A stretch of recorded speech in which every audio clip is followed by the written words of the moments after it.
Welcome back, everyone.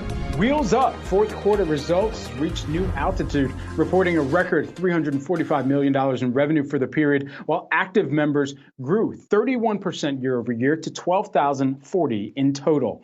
Joining us now with more detail on the results and the outlook, we've got Kenny Dichter, who is the CEO of Wheels Up. Kenny, great to speak with you here today on the results. Most notably here, I think many want to know, can you sustain these types of levels that you saw over the most recent quarter, considering it was a record quarter for the fourth quarter that just came in?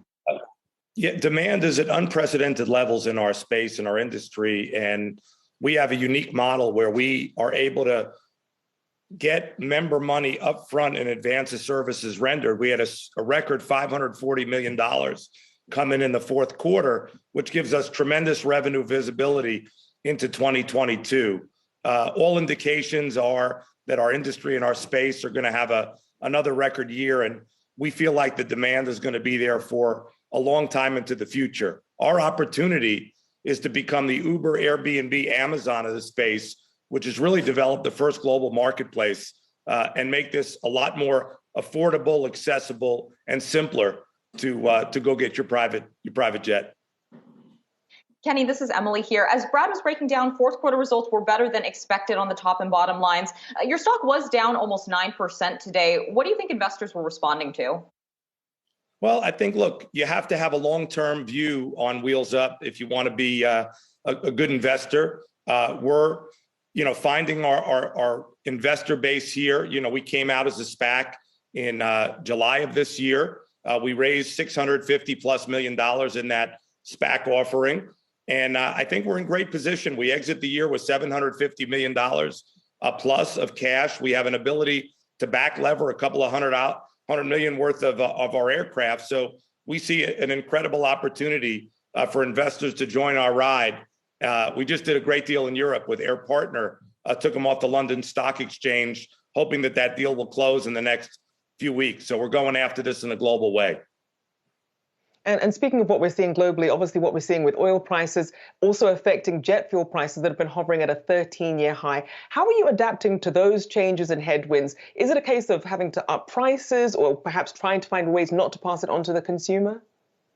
Well, our consumer has a lot of elasticity. He or she and the businesses are very, very sophisticated. They watch the price of oil every day. Like other transportation companies, we're passing on a fuel surcharge to help us recover on that. We're putting it in for April 9th of this year. And the initial reaction to it, very positive. Everybody that's in our membership and in our community understands that we need to be able to recover. And if fuel moves the way it's moved, to have levers to pull so that we can deliver them the great service that they're accustomed to. Kenny, you mentioned the parallel of trying to be looked at as the Uber or the Lyft of the skies. Of course, for Uber and Lyft, they have their driver community that's looked at as contractors, and it takes a lot of drivers to make that demand be fulfilled. And so with that in mind, for the structure that you're looking at going forward from here, how many pilots is it going to take as you scale up? And what is that compensation like? How do you look at those pilots? Are they contractors or are they members of the team and employees of Wheels Up? Well, our first party pilots are employees, they're partners. They're the best aviators in the world, and I'm proud to be in business with them. We have a first party business, a second party business where we manage people and businesses' airplanes, and we can use their assets when they're not using them. Those pilots are on those folks' payroll, but we're able to access the planes and pay for them on an hourly basis. Then, of course, the third party, we're in the most fragmented analog business in the world, and we're bringing digitization and technology. We just hired a president 6 months ago, Vinayak Hegde, who comes from Amazon, Airbnb. And what we're trying to do is create a marketplace where that third party looks at Wheels Up as its demand generator. And we put all this together and actually make the whole business more efficient and get more utilization out there. But the pilots are key. The Wheels Up first party pilots that make up our fleet, our second party managed pilots, they're all in the family. Have you been able to find enough pilots and crew to meet demand, or what have those supplies looked like? Because we have been hearing from some major airlines, at least in recent months, that some of those supply side, labor side constraints have been an issue.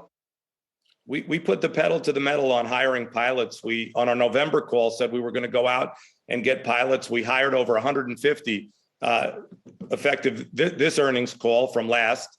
And we did an acquisition called Alante, 12 airplanes out of Arizona, 40 pilots come there. We got to be aggressive. We are a premium player in the space. Our pilots are the only pilots that have equity-based compensation because we're a public company, the first public company in our space on the New York Exchange. So our pilots are our partners. I think we have a very attractive package to offer pilots around the world to come join Wheels Up. All right. We could thank you for your time this afternoon. Kenny Dichter there, Wheels Up's CEO. Thank you for your time.